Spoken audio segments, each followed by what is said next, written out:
Leone के मार्गदर्शन में मुएन ने कुछ सरल बिजली ठंडर जादू सीख लिया था। इसी समय रॉसविथा लॉन पर आ गई और मुएन की जादू शिक्षा को लेकर जिज्ञासु हो गई। अपनी सीख दिखाई देने के लिए मुएन बहुत खुश थी। उसने रोसिदा को वह सरल बिजली जादू दिखाया जो उसने सीखा था। उसके हाथों में दो नीले बिजली के गोले सहज रूप से प्रकट हुए और फिर जल्दी ही गायब हो गए। मुएन ने उम्मीद भरी नजरों से पूछा, माँ, मुएन सच में बहुत शानदार है ना?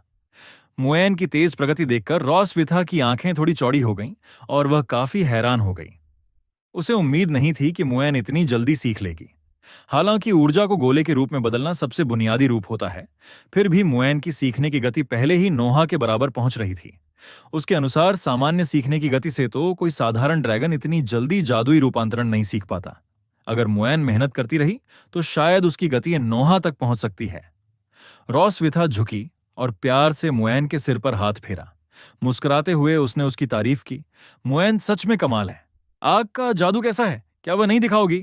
लेकिन मुएन थोड़ी असहज हो गई। उसने हाथ रगड़े, थोड़ा झिझकी और बोली, "उम्म, पापा ने अभी नहीं सिखाया। पापा कहते हैं कि आग का जादू सिर्फ चिकन भूनने के काम आता है, ज्यादा काम का नहीं है।" मुएन ने मासूमियत से वही दोहरा दिया जो लेओन ने उससे पहले कहा था। वह आग के जादू से खुशबूदार भुना चिकन बनाने की कल्पना करने लगी। उसके लिए वह चिकन बहुत स्वादिष्ट होता। मुएन की यह सीधी सादी बात सुनकर लेओन घबरा गया। अरे मुएन! रॉसविथा को लेओन का आग के जादू के बारे में ऐसा कहना अच्छा नहीं लगा। उसने गुस्से से उसकी ओर देखा। समझाओ जरा। लेओन बहुत नर्वस हो गया। उसने अजीब सी मुस्कान के साथ कहा, मैं बस ये सोच रहा था कि दो तरह के जादू एक साथ सीखना मुएन के लिए थकाने वाला होगा, इसलिए धीरे धीरे आगे बढ़ने की योजना थी। बिजली हो या आग, दोनों ही जादू शक्तिशाली हैं। पहले कौन सा सिखाऊं, इससे कोई फर्क नहीं पड़ता। लेओन एक कदम आगे बढ़ा और हाथ हिलाकर रोसिदा को मनाने की कोशिश की, लेकिन मुएन हैरान दिखी। उसने पलकें झपकाईं और बोली, नहीं पापा, आपने तो कल ऐसा नहीं कहा था। स्पष्ट था कि लेओन रोसिदा को बहकाने के लिए झूठ बोल रहा था। मुएन की सच्चाई सुनकर लेओन और घबरा गया। उसने जल्दी से मुएन को रोकने की कोशिश की, लेकिन रोसविथा ने तुरंत उसका मुंह ढक दिया।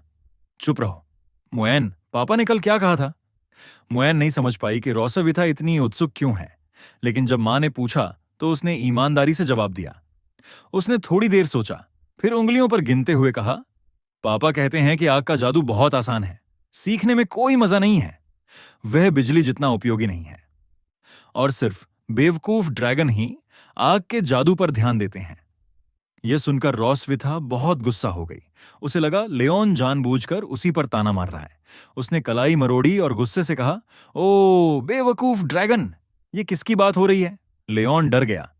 वह नजरें चुराने लगा और पीछे से आती आग जैसी नाराजगी महसूस कर सकता था। अचानक रॉसविथा उस पर झपट पड़ी और उसके सिर को जोर जोर से रगड़ने लगी। गुस्सा निकालने के लिए उसने उसे काट भी लिया। लेओन दर्द में कराह उठा, लेकिन छूट नहीं सका। यह देखकर मुएन को बहुत हैरानी हुई। उसने पूछा, मां, आप ऐसे क्यों लग रही हैं, जैसे पापा को खा ही जाएंगी? मुएन की बात सुनकर रॉसविथा रुक गई। उसे एहसास हुआ कि बच्चे के सामने ऐसा करना ठीक नहीं है। उसने लेओन को कपड़ों से पकड़ा और घसीटते हुए कहा, मुएन, अब ब्रेक का समय है, मुझे पापा से कुछ बात करनी है। तुम अन्ना के साथ खेलने जाओ, क्लास खत्म। मुएन खुशी से बोली, ठीक है। शाम हो गई, डिनर का समय था। रॉसविथा ने खुद खाना बनाया। मुएन के सामने उसका पसंदीदा स्टेक रखा गया और लेओन के सामने सिर्फ सब्जियां, भुना बैंगन, तले हुए बैंगन, बैंगन की सब्जी और गाजर का सलाद। ये सब वो चीजें थीं जो लेओन को पसंद नहीं थीं। टेबल देखकर लेओन को लगा, क्या यही वो मशहूर आखिरी भोजन है? रॉसविथा ने नजरअंदाज करते हुए कहा, क्या देख रहे हो, खाना खाओ। लेओन बोला, आज भूख नहीं है। रॉसविथा ने बैंगन उठाया और कहा, नहीं, तुमने पूरा दिन मेहनत की है, खाना जरूरी है। फिर उसने मुएन से पूछा, मुएन, क्या पापा को खाना चाहिए? मुएन गंभीर होकर बोली, पापा, आपने सिखाया था कि दिन में 3 बार खाना जरूरी है। रॉसविथा मुस्कुराई और बैंगन उसके मुंह के पास लाकर बोली, अच्छा, अगर तुम बहुत थक गए हो तो मैं तुम्हें खिला देती हूं। लियोन को बहुत घबराहट महसूस हुई जब उसने रोजा को उन सब्जियों के साथ उसके पास आते देखा जो उसे खाना पसंद नहीं था। उसने धीरे से सिर हिलाया और उसे मना कर दिया, नहीं नहीं। हालांकि रॉस विदर ने लेओन के विचारों की पूरी तरह से अवहेलना की। विनम्र मत बनो, अरे डार्लिंग, अपना मुंह खोलो। आह। इससे पहले कि लियोन विरोध कर पाता, रोसविथा ने तुरंत बैंगन का एक टुकड़ा लियोन के मुंह में डाल दिया। लियोन रोसविड़ा के अचानक हमले से बचना चाहता था, लेकिन तब तक बहुत देर हो चुकी थी। उसे केवल इस बैंगन को निगलने के लिए मजबूर किया जा सकता था। लियोन के मालिक के अनुसार बैंगन खाने के बाद लियोन सीधे बेहोश हो जाता था। इस बिंदु पर लियोन ने पहले ही स्पष्ट प्रतिक्रियाएं दिखा दी थीं। उसका चेहरा लाल पड़ गया और उसे गंभीर असुविधा भी महसूस हुई। उसने अपना गला ढकने के लिए हाथ बढ़ाया और बैंगन को उगल देना चाहा। हालांकि ऐसा लग रहा है कि बैंगन उसके पेट में जा चुका है। जल्द ही लियोन खाने की मेज पर झपटा और बेहोश होकर बेहोश हो गया। वह मेज पर निश्चल होकर लेटा हुआ था, मानो सो गया हो। डाइनिंग टेबल पर लियोन को अचानक बेहोश देखकर मुईन को थोड़ी चिंता हुई। उसने हैरान स्वर में रोसवी से पूछा, मां, पिताजी बेहोश क्यों हो गए? रॉस ने शांति से उत्तर दिया, ओह, पिताजी बहुत थके हुए होंगे, बस उसे आराम करने दो। आखिरकार उसने जानबूझकर ऐसे व्यंजन तैयार किए जो लियोन को पसंद नहीं थे और उसे बेहोश कर दिया। उसे लियोन की कमजोरी के बारे में उसके गुरु से पता चला, इसीलिए उसने अग्नि जादू के अपने नकारात्मक मूल्यांकन के खिलाफ प्रतिशोध लेने के लिए इस कमजोरी का इस्तेमाल किया। रोसा ने लियोन को कुर्सी से उठने में मदद की और उसे भोजन कक्ष से बाहर ले गई। उसने अपना सिर घुमाया और मुइन से कहा, मां, पहले पिताजी को आराम करने के लिए ले जाती है। आप एक अच्छे बच्चे की तरह अपना भोजन समाप्त करते हैं। मुएन ने एना को अपने पास चलने के लिए कहा और स्टेक काटने में मदद करने को कहा। रॉस विदर ने जो कहा उसे सुनकर मुएन ने खुशी से अपना हाथ उठाया और हिलाया, फिर उत्तर दिया, मैं अपना भोजन आज्ञाकारी ढंग से समाप्त करूंगा। मां को पिताजी की अच्छी देखभाल करने की जरूरत है। एना ने नम्रतापूर्वक रोसविड़ा और लेओन को प्रणाम किया और उन्हें यहां से जाते हुए देखा। मुइन ने भोलेपन से सोचा कि रोसविड़ा बस लियोन को उसके कमरे में आराम करने में मदद कर रहा था। हालांकि वह नहीं जानती थी कि आगे जो होने वाला था वह केवल लियोन और रोसविड़ा ही जान सकते थे। भोजन कक्ष से निकलने के बाद रोसविड़ा लियोन को वापस अपने कमरे में ले गई। शायद चिंतित थी कि उसे सर्दी लग सकती है। रोजा ने लियोन के शरीर को कंबल से ढक दिया और फिर अन्य काम करने लगी। इस समय लियोन अभी भी रॉस के बिस्तर पर गहरी नींद में सो रहा था और ऐसा लग रहा था जैसे वह कुछ देर सो रहा हो। उसकी सांसें खामोश कमरे में गूंज रही थीं। अचानक लियोन जाग गया। उसने धीरे धीरे अपनी आंखें खोलीं और चारों ओर के वातावरण को देखा। यह देखकर कि लियोन जाग गया है, रोजा ने उससे पूछा, क्या तुम जाग रहे हो? लियोन धीरे से बिस्तर से उठ बैठा। उसने अपना हाथ बढ़ाया और धीरे से अपना माथा रगड़ा। अभी भी थोड़ा चक्कर आ रहा है। धीरे धीरे होश में आने के बाद उसने खुद को अब रोजडा के कमरे में पाया। हालांकि उन्हें बहुत आश्चर्य भी नहीं हुआ। आखिरकार ऐसी स्थितियां अतीत में कभी कभी घटित हुई हैं। वह इस बात से बहुत असंतुष्ट था कि रोसविथर ने कुछ ऐसे व्यंजनों के साथ उसका बदला लिया जो उसे अभी पसंद नहीं थे। आपने वास्तव में मुझ पर बैंगन का प्रयोग किया। तुम बहुत घृणित हो। रोजा को नहीं लगता कि उसके दृष्टिकोण में कुछ भी गलत है। ड्रैगन और ड्रैगन कातिल एक दूसरे के विरुद्ध जो कुछ भी उपयोग करते हैं उसमें कोई आश्चर्य की बात नहीं है। इसे घृणित कैसे कहा जा सकता है? इसके अलावा मैंने ये नहीं बताया कि मैं क्या करने जा रहा हूं। लियोन ने अपना सिर उठाया और देखा कि रोसवी उसकी ओर चल रहा था। ऐसा लगता है कि रोसविथर एक नई पोशाक में बदल गया है। वह धीरे धीरे अपने बिस्तर की ओर चली। जमीन को छूने वाले जूतों की आवाज साफ और तेज थी, मानो लियोन को याद दिला रही हो, मैं बस आपकी बीमारी के इलाज में आपकी मदद करना चाहता हूं। रोजा ने एक विशेष नर्स का वेश धारण किया और लियोन तक चली गई। जब लियोन अभी भी सो रही थी, रोसविड़ा ने चुपके से नर्स की वर्दी का यह सेट पहन लिया था। उसने एक नर्स की टोपी, एक बहुत ही कसकर फिट होने वाली नर्स की वर्दी और आकर्षक सफेद सस्पेंडर स्टॉकिंग्स पहन रखी थी।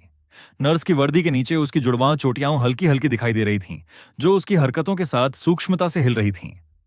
उसके हाथ में एक सिरिंज प्रोप और जानकारी दर्ज करने के लिए एक बोर्ड था, जैसे कि वह वास्तव में लियोन की विशेष नर्स हो। रोसिथा की आकर्षक पोशाक देखकर लियोन अपनी जगह पर जम गया। उसकी नाक से अचानक खून निकलने लगा।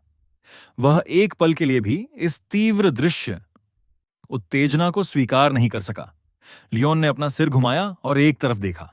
वह रॉस को उसकी पोशाक के साथ देखना जारी नहीं रखना चाहता था, भले ही उसने उसे स्पष्ट रूप से यह नहीं बताया कि आगे क्या करना है। उसने उसके उद्देश्य को अस्पष्ट रूप से महसूस किया। वह उसकी बातों से बहुत हैरान हुआ। उसने अपना हाथ बढ़ाया और नाक से अधिक खून बहने से रोकने के लिए अपनी नाक भींच ली और उससे कहा, मेरी बीमारी का इलाज करो। मुझे कौन सी बीमारी है? पिछली बार इस कमरे में उसके और उसके बीच जो हुआ उसे याद करते हुए लियोन ने चुपचाप अपने दिल में कहा, कक्षा के खेल के बाद क्या वह नर्स का खेल खेलना चाहती है? रॉस ने लियोन की नाक से खून बहते हुए देखा। वह उसे देखकर मुस्कुराई और प्यार से बोली, मैं देख रही हूं कि तुम्हारी नाक से खून बह रहा है। क्या आपको इसे मिटाने में मेरी मदद की जरूरत है? रोसिडा के शब्दों को सुनकर लियोन को पता चला कि उसके कुछ और इरादे होंगे। लानत है, वह ड्रैगन, तुम सच में खेलना जानते हो। लियोन ने दुखी भाव दिखाया। उसने अपना हाथ उठाया और धीरे से अपनी नाक से खून पोंछा। फिर रॉस से कहा, नहीं, जल्दी करो और अपनी वर्दी बदलो। वह नहीं चाहता था कि वह उसे इस पोशाक में उसके सामने खड़ा रहे। हालांकि रॉस को इस वर्दी से बाहर निकलने की उम्मीद नहीं थी। वह चुपचाप मुस्कुराई और अपनी योजना को क्रियान्वित करने के लिए तैयार हो गई। रोजा ने अचानक अपना हाथ बढ़ाया और लियोन के कंधे पर रख दिया। इससे पहले कि लियोन प्रतिक्रिया दे पाता, उसने तुरंत उसे अपने बिस्तर पर दबा लिया। रोसविडा के व्यवहार से लियोन आश्चर्यचकित था। उसने अपनी आंखें थोड़ी चौड़ी की और उसकी ओर देखा, न जाने क्या हुआ था। रोसविडा ने लियोन के कंधे पर अपना हाथ दबाया ताकि उसे अपने नियंत्रण से मुक्त होने का मौका न मिले। फिर वह बिस्तर पर चढ़ गई और उसके शरीर पर बैठ गई ताकि वह भाग न जाए, जबकि वह ध्यान नहीं दे रही थी। लियोन रोजवी के बंधन से मुक्त होने की कोशिश करना चाहता था, लेकिन इस समय उसके पास कोई मौका नहीं था। उसने उसे चेतावनी जारी की, श्री लियोन, कृपया उपचार में सहयोग करें। रॉस विथा ने मामले की जानकारी रिकॉर्ड करने वाला बोर्ड उठाया और लियोन के पिछले मेडिकल इतिहास की जांच करने का नाटक करते हुए कुछ पन्ने पलट दिए। उसने लियोन की ओर देखा और गंभीरता से पूछा, मिस्टर लियोन, मेडिकल रिकॉर्ड के अनुसार आप अक्सर सीने में जकड़न के लक्षणों का अनुभव करते हैं, है ना? लियोन ने उसकी छाती की ओर देखा, फिर उसके ऊपर बैठे रोसा विजिटिंग की ओर देखा। वह उसके सवाल से हैरान था। उसने गंभीर नजरों से उसकी ओर देखा और जवाब दिया, तुम पहले से ही मेरे ऊपर बैठी हो। मुझे यकीन है कि मैं सीने में जकड़न महसूस कर सकता हूं। उसने सोचा कि वह एक सवाल पूछ रही थी जिसका जवाब उसे पहले से ही पता था। लियोन की प्रतिक्रिया सुनकर रोजा उसके रवैये से बहुत असंतुष्ट थी। उसने एक बोर्ड से लियोन के सिर पर थपथपाया और गंभीरता से उससे कहा, उपचार में सहयोग करें मिस्टर लियोन। लियोन ने अपनी आंखें कसकर बंद कर लीं और उसके सिर में दर्द महसूस हुआ। वह चिल्लाए बिना नहीं रह सका। आह! लियोन ने अपना हाथ बढ़ाया और रॉस विदर द्वारा प्रभावित क्षेत्र को धीरे से सहलाया। हेन्स ने उसके प्रीफंक्टर को उत्तर दिया, हाँ, मुझे सीने में जकड़न महसूस होती है।